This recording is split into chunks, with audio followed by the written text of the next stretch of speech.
Hi, we're Option Conservation, and this is the Quietroom Sessions.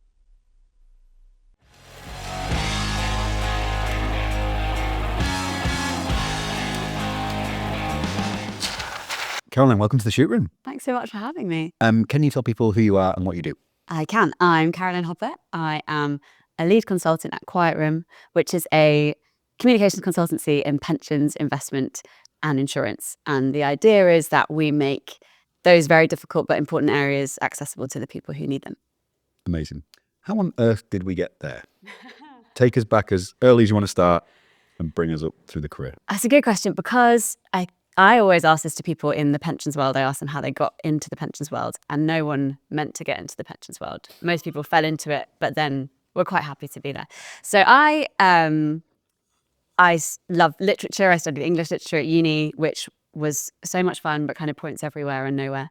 I did a few terrible stints in publishing. I went into some marketing agencies, and then I found, through some weird kind of slightly roundabout routes, I found Quietroom, which is uses a lot of the language and marketing skills that I'd learnt, but specifically in the world of pensions, investment insurance. So I knew nothing about pensions when I found Quietroom. I just knew that I liked using words to help change people's behaviour. And that's what Quietroom do in the world of pensions. So I've been there for nearly 10 years now, with a kind of a short stint back in 2020 where I went part-time at Quietroom to help launch the Make My Money Matter campaign, because it was while I was at Quietroom that I discovered that pensions are actually invested. Who knew?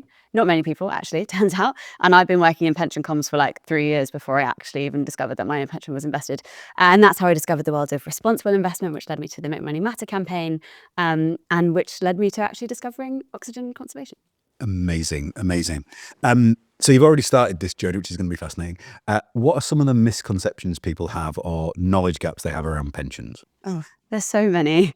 A lot of it, I think, is in the language, which is why I think communications is really important. It took me probably 4 years to just feel sure enough that the word that asset manager and investment manager basically meant the same thing. And if you spend 4 years thinking that they're slightly different things, it's very confusing. But for like more generally for the people that we as the pensions industry communicate to, there's so many kind of misconceptions, but rather just holes in knowledge. So when it comes to defined contribution pensions, which is the pensions that I'm sure we all in this room probably have, most people just don't know that their money's invested. And we found this out several years ago, doing some member research, and we asked them what happens to your money when it leaves your weekly wage slip, and they said it goes to a vault in Switzerland.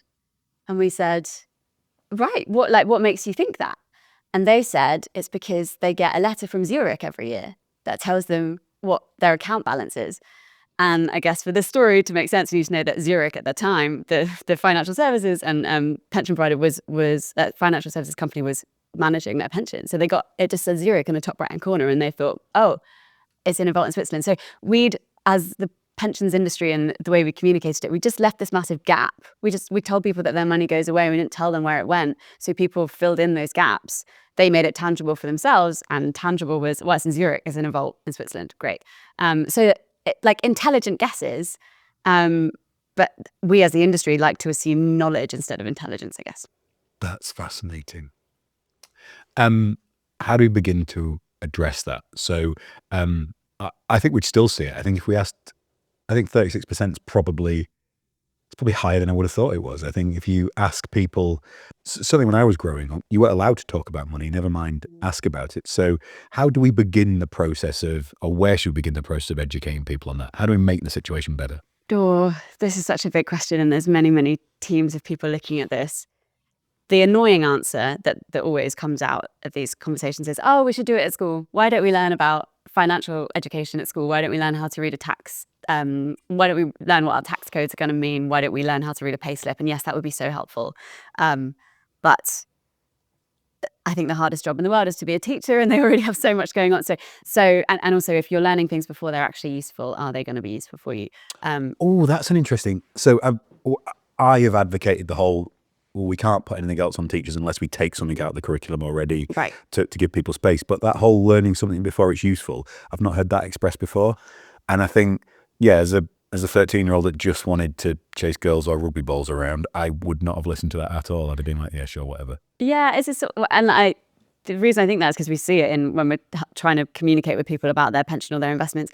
Often a scheme will want to tell people how their entire pension works at the very beginning when they first join it. And they don't need to know that then, because when they're 22 and they're starting to save into a pension, they don't need to know how they're going to take their money out when they're 68 or 75 or however old we have to be when we retire. So don't tell everyone everything at the beginning. So maybe if we told people all about how their pensions worked at school or all about how to look after their money at school, they'd forget about it or not be using it enough then. So would it be useful later? Is there one nugget you would wish they knew at that age, though? If you give them one fact or element of knowledge, just one that would make a difference, is there one? There is. And well, maybe this will be the first time I say it, but I'll sound like a broken record in the end.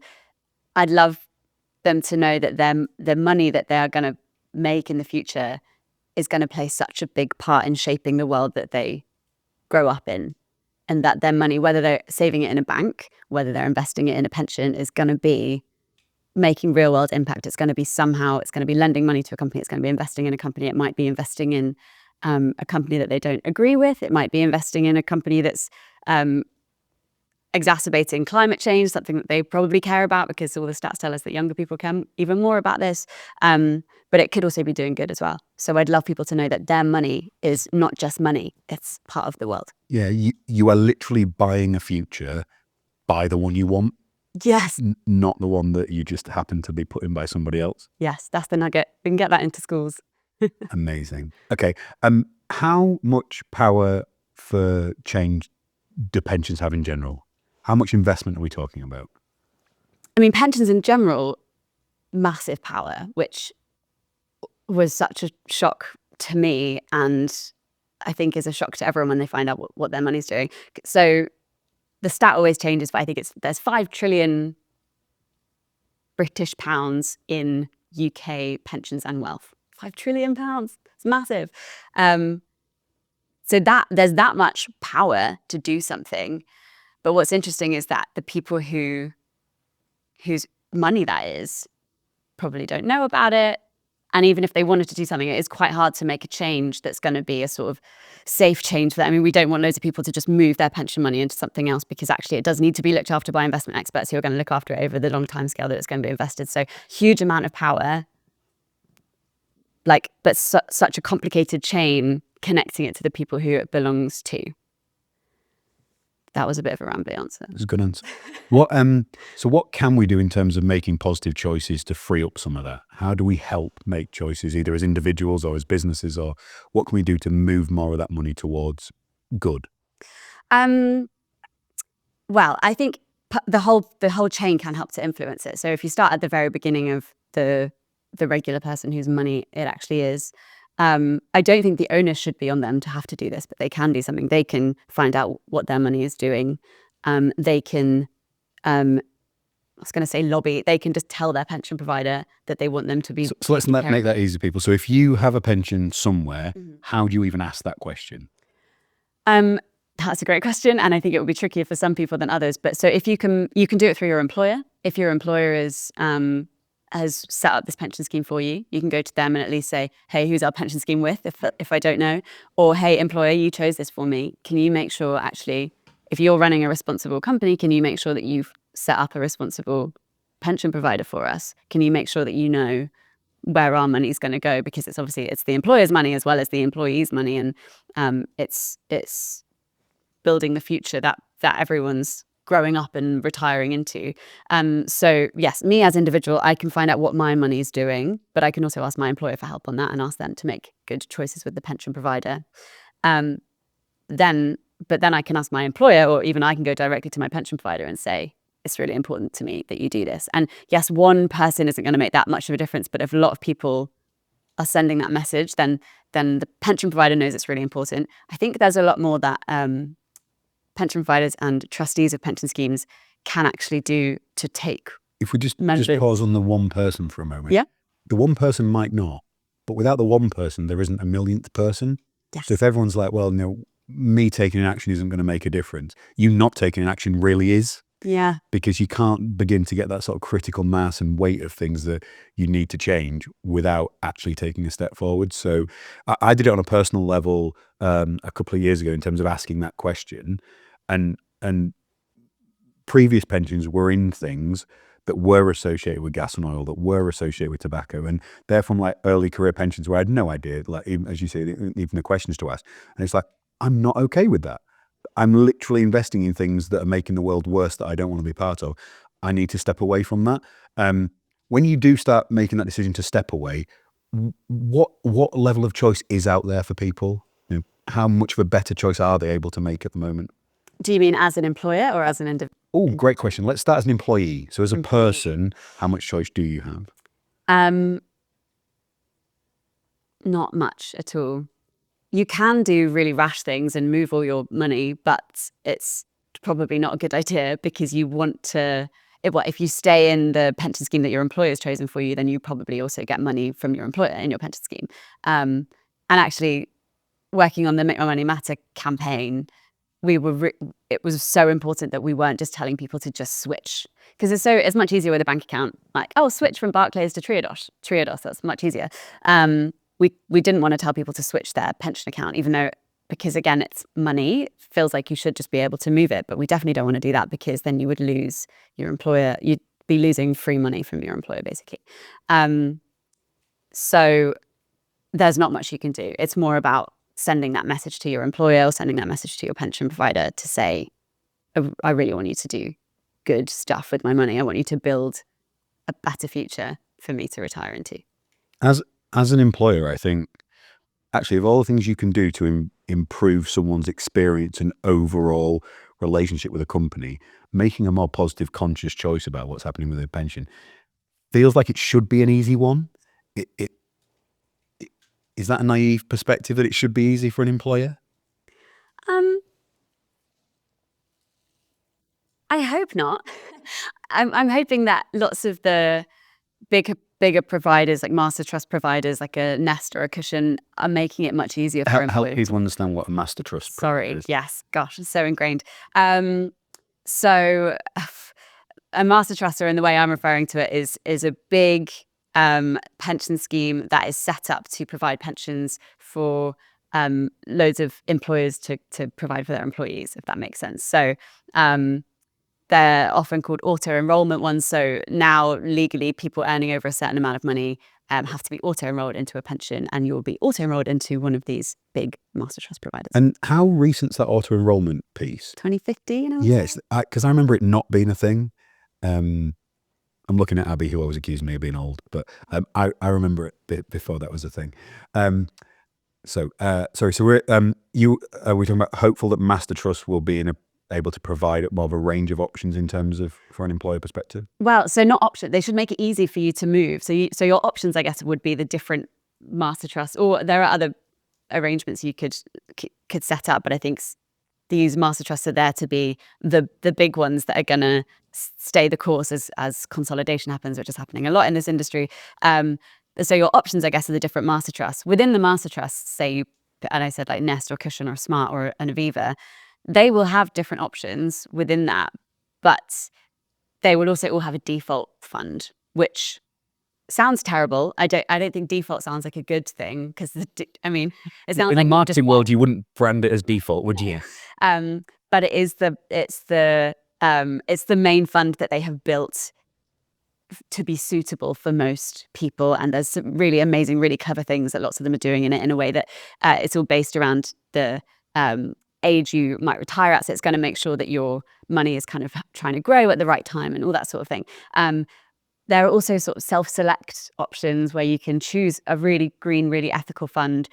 But as is much more the case now, the default fund is, a lot of people would say it's the place to be, because it's going to be the best governed. It's going to be the one that is built to do what lots of investment professionals think is going to be the best thing for your money. But we can still see I would like to still see much more innovative impact, private markets, natural capital within those defaults. And the industry is going that way, but a bit too slowly. Okay, so talk to us about some of those positive changes of how we're seeing the worlds of pensions and natural capital begin to close. I think it's been a long journey. Back when I first found out what my money was investing in, I was in one of those master trusts, and my top 10 holdings included British American Tobacco, BP, Shell, things that you would not really find in the top 10 holdings anymore, and things that I was horrified by because I didn't know at the time the whole divestment engagement argument. But since then, many pension schemes in general have been on a real journey to really improve how they factor in environmental, social, governance issues, and how they invest in traditionally trickier to get to investments. So private companies, that sort of thing, but also infrastructure, renewable energies, things that we need to invest in for the climate transition.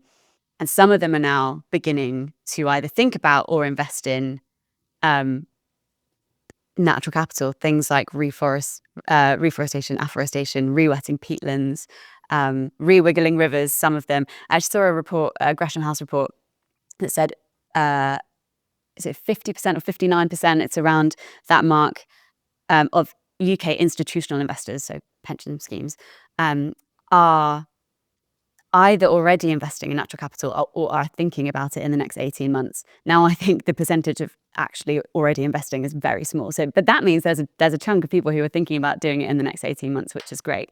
There's one master trust I can think of who is already doing it, and they're being quite vocal about it, which I think is brilliant because it's quite a risk-averse world. I think if we get one or a couple of pension schemes really moving in this space, then that gap will close even more. And these big master trust providers, sorry, I keep using these horrible jargon terms, they're only going to grow. They're going to be massive. That 5 trillion in all of pensions and wealth is going to double in the next decade. And just Nest, which is one of like the biggest DC pension scheme, is massive. Like 1 in 3 people in the UK save into it. So most people you meet will probably have a pension with Nest. They're around like the 40 billion mark, and they're going to double in the next decade as well. So even if a small allocation of theirs is investing in re-wetting peatlands, re-wiggling rivers, that's going to be definitely steps in the right direction. So many amazing topics. So first of all, I love how open you are about your learning experience throughout this sector, because it's so people can find the sector and even admitting they don't know really intimidating, and it's just so refreshing for you to be like, yeah, I didn't know that, and I didn't know this, and I learned that, and which is awesome. And even the use of the terminology is great because you're using them but then defining them. So I think we're making the whole topic more accessible to people, which is perfect. So I was at an event last week with the Rothschild Bank. Thank you very much for the invite. Really fascinating, which you were supposed to be at but couldn't make. Sorry, I wasn't there. One thing I heard during that discussion was that, and these numbers take them as averages, not specifics, because it wasn't my world, but that the UK pension world is something like the 5th biggest globally, but there isn't a single pension fund that's in the top 80 because we have a very distributed system. So I know they're trying to merge a lot of stuff, and the Chancellor's talked about that at the moment. Can you help us understand that a little bit better?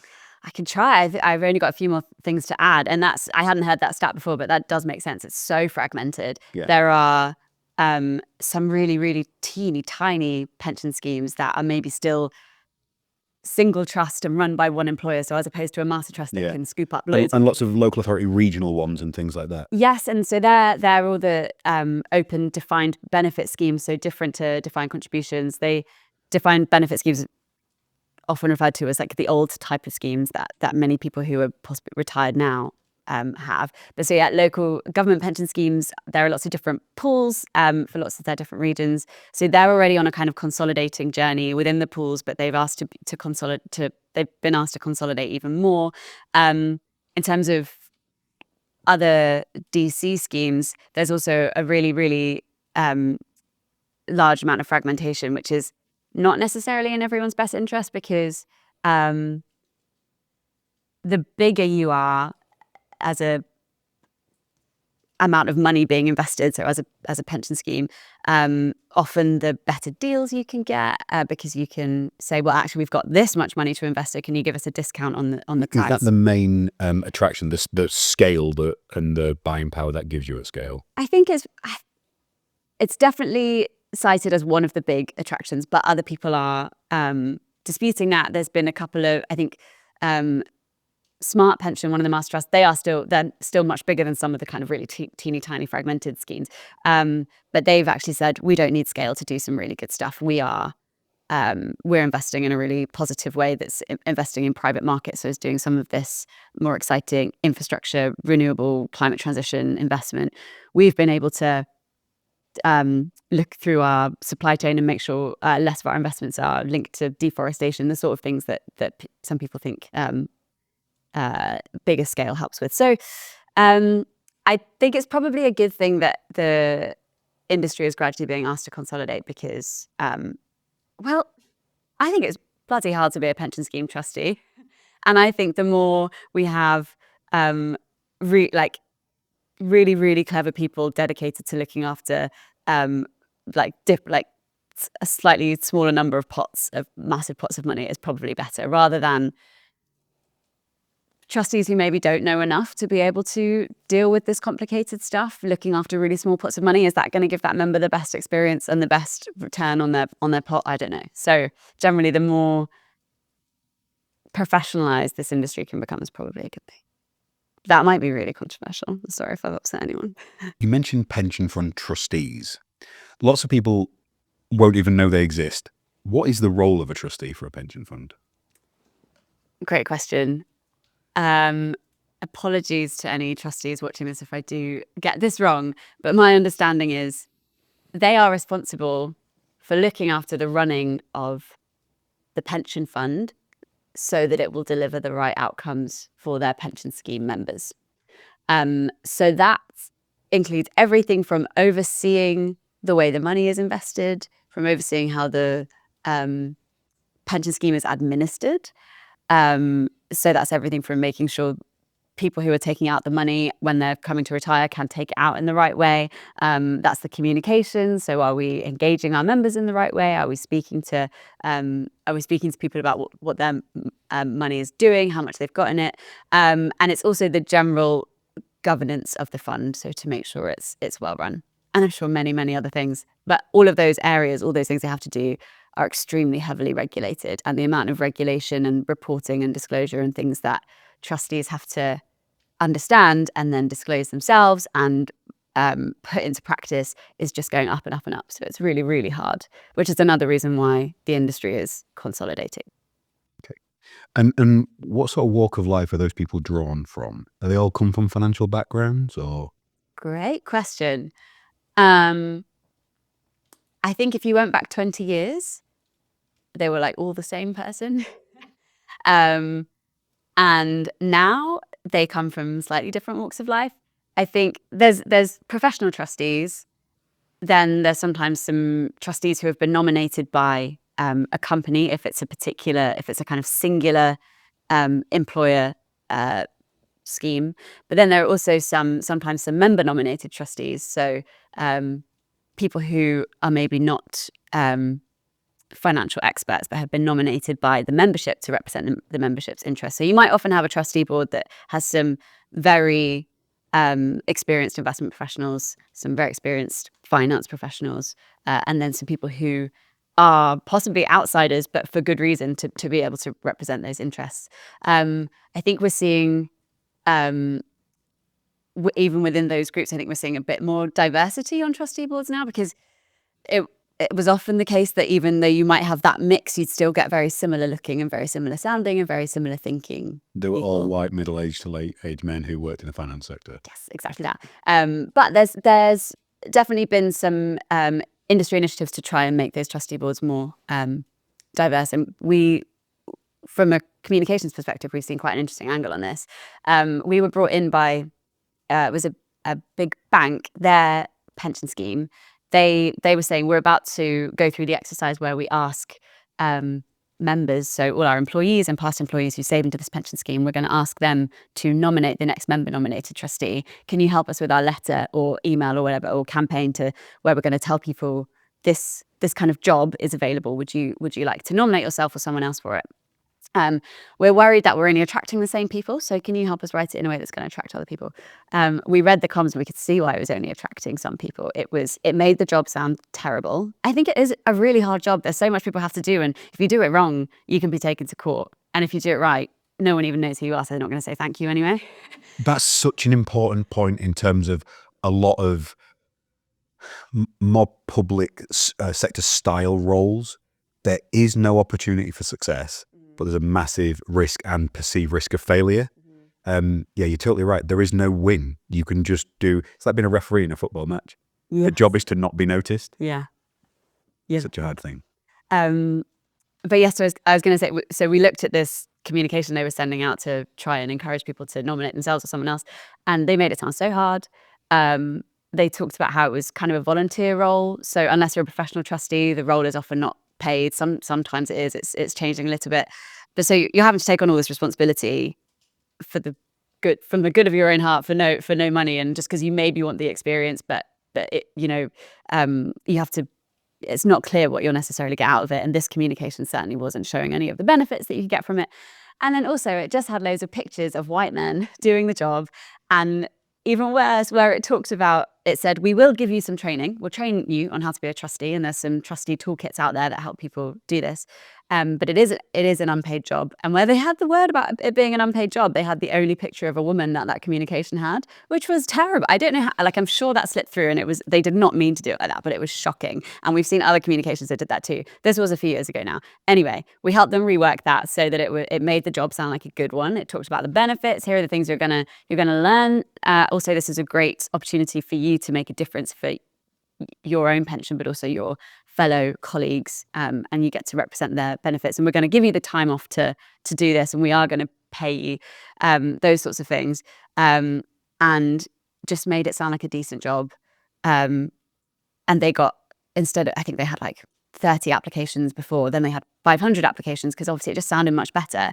But unfortunately, the selection process then was still run by the same people looking for the same things. So that trustee board had an opportunity to become perhaps more diverse, but didn't actually execute it, because you can make the comms more appealing, but then you need to also look at your selection processes. So I don't know if that answers your question, but I think we still need a lot more diversity on trustee boards, because it's only from avoiding groupthink that we're going to get the industry moving in the right direction. Do you think a move to more sustainable and responsible investment will help diversify the sector, will draw in people with different experiences and backgrounds and passions and interests? I think it might well. I think it has done. With the sort of rise of responsible investment. Actually, just define that for us. What does it mean to you? Well, to me, okay, I'm glad you asked that, because there's so many different definitions. To me, it just means investing in companies and projects in a way that takes into account how they are impacting the world and people, and therefore only investing in the ones that are going to do good, or at least going to mitigate the bad. And why is that important to you? Why is responsible investment important to me? Because why on earth would you want to invest any other way? It's mad. It doesn't make financial sense in the long term. And it doesn't make world sense in the long term. I was speaking to someone the other day. We were talking about the concept of fiduciary duty, which is something that kind of lots of pension scheme trustees are sort of governed by, which is all about looking after your members' best interests. But there's a lot of confusion about how far fiduciary lets you go when it comes to investing in impact and investing in companies and projects that are going to do good. But I think it doesn't make any financial sense to not take into account the impact that your investment is going to have in the future, because wouldn't it be much better if a pension scheme could help its members retire with £5 in a world that, I mean, hopefully much more than £5, but this is just my illustrative example. £5 in a world where they can breathe the air and they can buy a jacket potato, than £10 in a world where they've had to move very close to the poles because it's too hot to live anywhere else, and there's a daily scrap over a last piece of bread or jacket potato. So I know that there's always this myth that sometimes looking at these factors and wanting to do good is going to give you less of a return. That's often been busted as a myth because, if you're investing in climate adaptation, climate transition, that's where the economy needs to go. That's where the world is going to go. So it's where the economy has to go. So you're going to make more money from it. But even if we don't, isn't it better to have £5 instead of £10 where you can still live in your house and breathe the air? Surely pension investments are the ones that should be thinking in the long term like that. Yes. Surely it's the right money to be doing that type of investment. Yes, because they have the longest time horizon and therefore should have more tolerance for risk because they are investing over such a long time period. Because people are retiring from pension funds today, but they will still have long-term investors who are not going to retire for another 40 If you were in a years. room of the 100 leading asset managers in the UK and you express that view that you'd rather have £5 in a better world than 10 in a worse one, and you took a straw poll of the room, what percent would agree with you now? Now, I think 35% would agree so strongly. I think 10% would disagree. And the rest of them would be like, oh, I don't know. I'll just see who moves first. Sorry. Oh my gosh, this is very controversial. Maybe cut that bit out. That's an amazing answer. We've got to keep moving.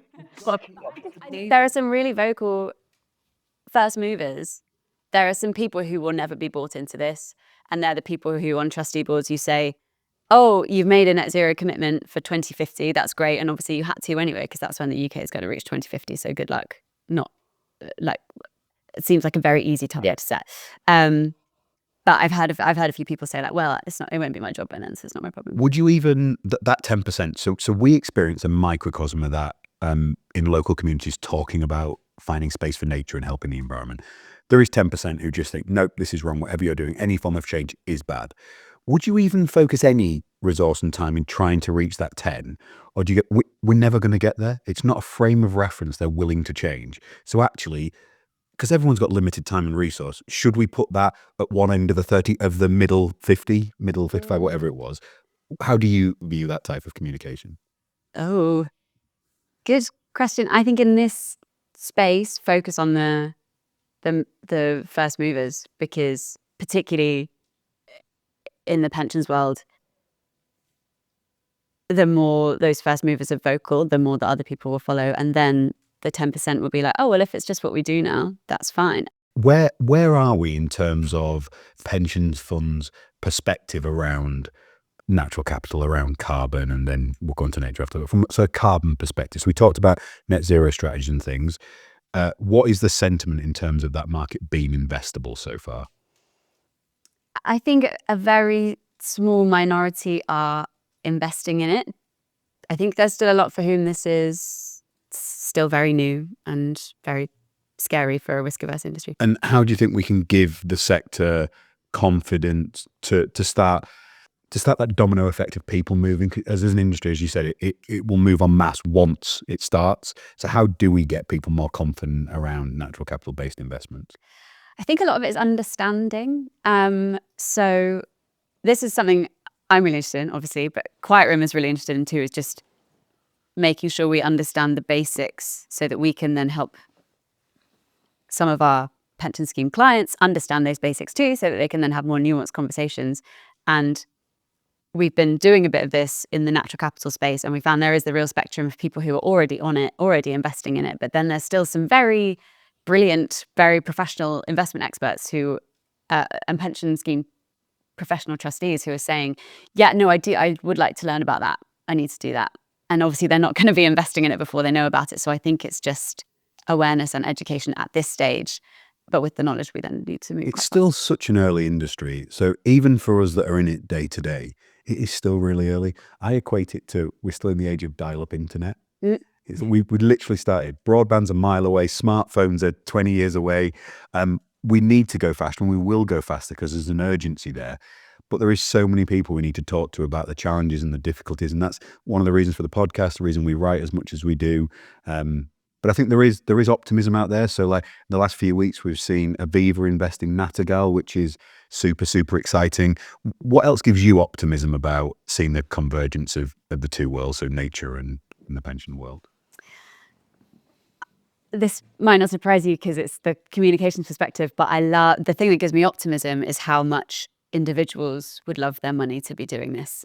So if and when more pension schemes are doing this, and are happy to talk about it and tell their members, I'm really excited about that opportunity to help members, so individuals, people who save into pensions, to help them connect with their money. Because like we were talking about at the beginning, people don't know what it's doing. It might be one of their biggest assets, might be some of the biggest pot of money they have, but they might not know it's there. But if it's investing in nature, that is another way to help people connect to it, because we've done loads of research over the years about how people want their money to be invested, but how people feel when you tell them it's investing in that wind farm or Don't Cushion do that? Don't you get like an alert on an app if you go past a wind farm that Cushion and you remember that they're invested in? That is the plan, yes. In fact, maybe by the time this podcast comes out, that would be happening. Oh my! So if you look at the portfolio for OC, so we've got 11 estates across the country at the moment, from Cornwall to the Highlands, from Wales to Norfolk. That same thing could happen in a future generations with land-based things. So you could pop up and see literally the impact you were having on a landscape. You could see trees that were in fields that weren't there before because of a pension investment. I think that would just make it so much more real to people, and that real connection. Yes, because pensions are not tangible or real at the moment. People think their money is in a vault in Switzerland, but if you can say it's here, it's regenerating this, and as Cushion do, it's built this wind farm, or it's built this social housing, that suddenly makes things real, and that really works. There's been loads of research for the last 6 years that show that when you do that, people say, "Oh, that's great. I want to find out more about my pension now." It's like 8 in 10 people will engage. They will care more. They will care, full stop. And pensions are something people do not care about, which is why they're so easy to ignore. But if you can make people care about something, if you can create any kind of emotional connection, then you are so much closer to getting the engagement you need, and possibly even getting them to save more. And so possibly even solving this big savings gap that we have, where people are retiring with £250,000 short of what they need. So that would be amazing. I'd love to see that. So we're in a really privileged position of having 45,000 acres of land and really leading the way in what natural capital can look like here. And we take that responsibility really seriously. What else should and could we be doing to help the institutional investment world understand natural capital more, and how can we do better at that?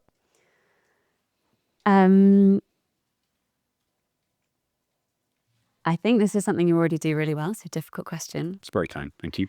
But one thing we know is that, just as we were saying, pension money is not tangible at the moment. When you make it tangible, you can build an emotional connection. Humans make decisions based on emotions and then post-rationalize it. It's always our limbic brains that make decisions, and then our what's the thinking bit called? Neocortex. Yes, trustees of pension schemes are also humans. So I think the more that they can emotionally connect with these investments, and then very importantly, rationalize, oh yes, it has a brilliant business case too, I think that's going to be great. So I know you do some site visits, and I know Nest and Octopus and Cushion are doing this sort of thing where they take individual investors to see some of the offshore wind farms that they're investing in. And I know site visits is something you do too. What about bringing, or maybe you've already done it, bringing the potential investor, bringing those pension scheme trustees to look around? We haven't yet. You're very welcome. We'd love to welcome you to Monaco or otherwise.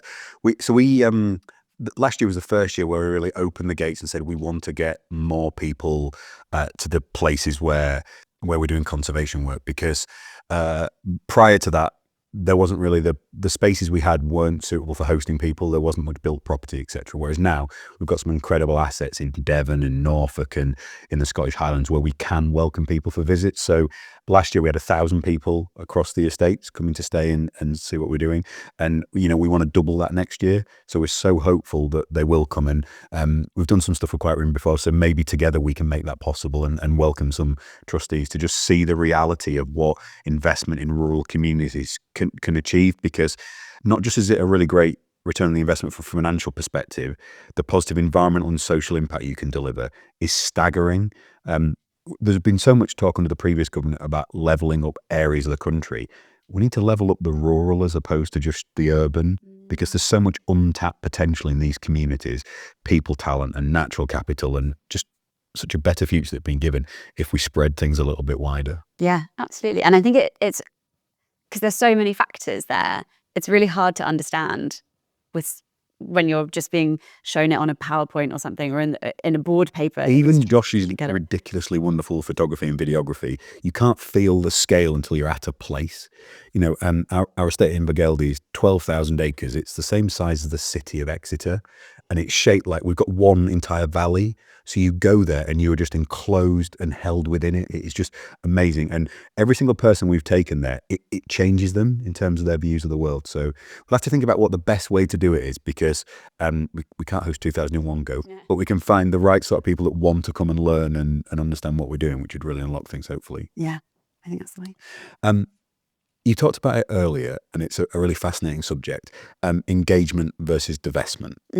So I spoke on a panel for the Brookings Institute in the US a few months ago. And there's this incredible professor from Yale who spoke, and she campaigns against divestment. So her perspective is, and I walked into that thinking, well, that's a terrible idea. Of course we should divest from all these terrible industries. And she spoke so eloquently. And when you have a person who uses so few words, but just with the precision of a surgeon, and she said, do you think the conversations are better when we're not there? Hervey, you take your money out, you take the views of the people that want to protect the world out, the conversations are not better. They're worse, they're more aggressive, they're more exploitive, they're worse for the planet.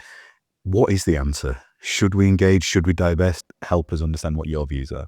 This is really interesting because just yesterday I was watching a panel where the question was, is stewardship and engagement working? Yes or no? And there was disagreement on the panel, which is great because it doesn't normally happen. 1 said yes, 3 said no.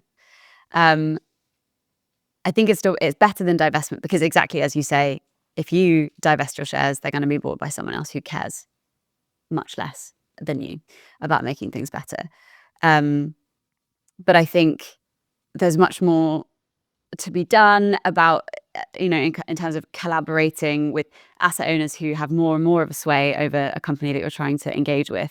There's so much more that needs to be done in terms of collaboration on action, on policy, to be able to actually hold those baddies to account. Because then if they can transition, or if they can change whatever it is you're engaging with them on, whether it's climate, whether it's social, then not only is that going to be a brilliant win for the world, it's going to be a great win financially too, or at least all the studies show that. And what the area of engagement versus divestment that I see most is, again, the communication side, so how you talk to people about it. And when you first show people, say, their top 10 holdings of their pension fund, show them some of the companies they're investing in, I've seen it before where we show it to them on just like a tablet, so it's just the logos. They try and move some of them out. So essentially like divest, like, no, I don't want them in my pension, don't want them, divest. So their immediate thought is, let's get rid of it. And that was mine too when I first saw British American Tobacco, Shell, BP. Didn't want them. But if you can keep people's attention for long enough and tell them the story of, actually, no, we invest in them, but we're working with them and we're using all of our influence. We are meeting them, we're lobbying them, we're voting this way and that. Because also, by the way, I think it's really important to explain what engagement is, because otherwise they're like, what? So what, you're having meetings with the company? Like, what do you even say? You're just having tea and cake. I've heard one member say that. But if you can show members what you're doing, and how that engagement might lead to a better outcome, then actually they like that. And they're happy to be part of that change. And some members have even said to us, like, oh, I'm happy that my money is helping companies improve for the better. And others have said, I'm happy for my money to play a part in the transition. And so they're fine with it, and they don't want to divest. So actually, again, I think we should be asking more the individuals whose money this actually belongs to. They're not the investment experts, and we should never rely on them to be, but they're up for engagement. So, but they're experts in what they want. Yeah, hopefully they know themselves much better than we do. Yeah. Nice. Favorite question to finish with for me. What is the one question you wish I'd asked you that I haven't? I know individuals want their pension money to be investing in some of the stuff that's happening here on Monaco Estate, the stuff that Oxygen Conservation is doing. What needs to happen to get oxygen conservation's work into a pension scheme portfolio? That is an awesome question, and one I don't know we've talked about publicly yet, so this is exciting. So we're still in the building phase of the portfolio, okay? We are probably somewhere around £150 million worth of value as we record this. We're going to continue buying for the next year or so until we've got £250 million invested portfolio. What we hear from some of the funds and institutions we've spoken to is it needs to be investable at scale. And they mean £500 million. They mean it's got to be worth the time and effort and energy to engage and understand what that needs to look like. It needs to be simple and clear and well managed and developed in terms of carbon markets and BNG markets and an overall holistic approach to natural capital. So for us, that is, it's land, it's carbon, it's biodiversity, it's also renewable energy, it's built property, it's future planning permission. And what we want to do is make sure that portfolio, our first portfolio, all the complexity and the challenges of owning land are held by us. So for the investor, and then at each end of that spectrum, it's simple and elegant and easy to understand, and OC deal with that complexity. So we're going to keep building out until the end of 26, and then we're going to sell that entire portfolio. So we're going to bring the world's first £500 million natural capital portfolio to market, and find that right institution or fund partner that's going to buy that entire portfolio. We will continue to manage it and operate for them. And then we will take that investment and buy a second portfolio and use that to scale natural capital. Amazing. Can't come soon enough. Caroline, thank you so much. It's been an absolute pleasure having you visit the shoot room, and we'll show you some more of the estate as well. Thanks so much for having me. Bye, guys.